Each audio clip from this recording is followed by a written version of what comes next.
Second verse of the Tao Te Ching. Quote, "Under heaven all can see beauty as beauty only because there is ugliness. All can know good as good only because there is evil. Being and non-being produce each other. The difficult is born in the easy. Long is defined by short, the high by the low. Before and after go along with each other. So the sage lives openly with apparent duality and paradoxical unity.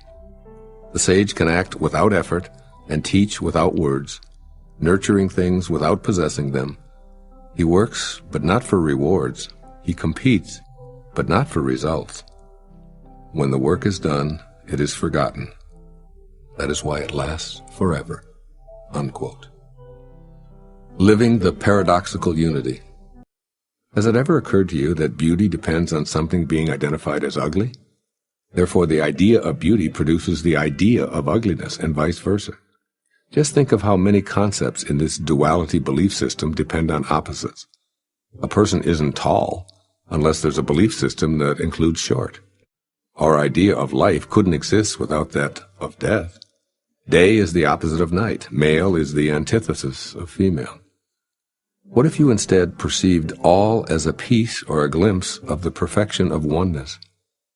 I think this is what Lao Tzu is suggesting with his description of the sage who lives openly with apparent duality and paradoxical unity.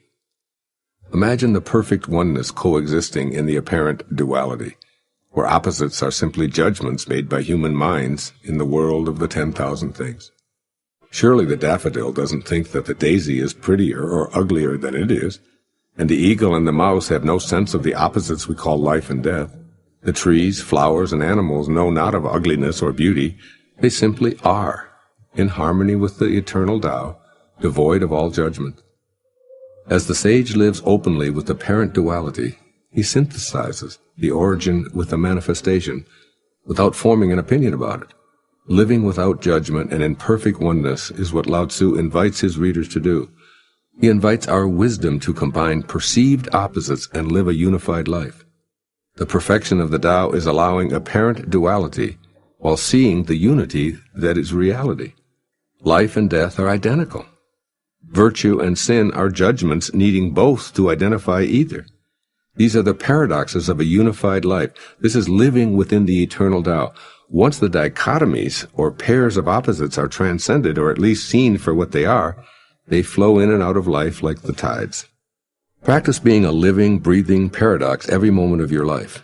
The body has physical boundaries. It begins and ends and has material substance. Yet it also contains something that defies boundaries, has no substance, and is infinite and formless. You are both the Tao and the 10,000 things simultaneously. Let the contrasting and opposite ideas be within you at the same time. Allow yourself to hold those opposite thoughts without them canceling each other out. Believe strongly in your free will and ability to influence your surroundings, and simultaneously surrender to the energy within you. Know that good and evil are two aspects of a union. In other words, accept the duality of the material world while still remaining in constant contact with the oneness of the eternal Tao. The debilitating necessity to be right and make others wrong will soon diminish. I believe that Lao Tzu would apply the Tao Te Ching to today's world by suggesting the following. First, live a unified life. Enter the world of oneness with an awareness of the propensity to compartmentalize everything as good or bad, right or wrong, beautiful or ugly, are standards of the physical world, not the Tao. Contemplate the insight that duality is a mind game. In other words, people look the way they look, period. Criticism is not always necessary or helpful. See the unfolding of the Tao inside everyone, including yourself, and be at peace with what you observe. Be a good animal and move freely, unencumbered with thoughts about where you should be and how you should be acting. For instance, imagine yourself as an otter, just living your otterness. You're not good or bad, beautiful or ugly, a hard worker or a slacker. You're simply an otter, moving through the water or on the land freely, peacefully, playing and without judgment.